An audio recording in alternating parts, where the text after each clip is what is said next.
Hi అండి.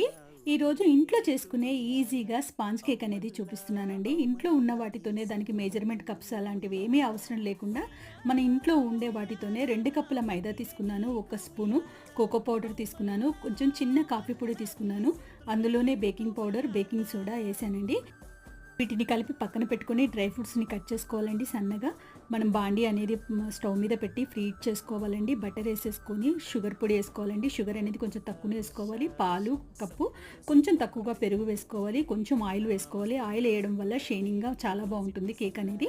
ఈ cut చేసుకున్న డ్రై ఫ్రూట్స్ కూడా ఏసి అన్నీ కలుపుకోవాలండి. కలుపుకున్న తర్వాత ప్లేట్ చూపిస్తున్న విధంగా నెయ్యి రాసి పొడిపిండి ఏసి ఇలా కలిపి పెట్టుకోవాలండి ఈజీగా రావడానికి. తర్వాత ఈనో అనేది కలుపుకోవాలండి. జస్ట్ ఆ ప్లేట్‌లో వేసే ముందే ఈనో అనేది కలుపుకోవాలి. కొంచెం మిగిలింది నేను అవెన్‌లో కూడా పెట్టాను.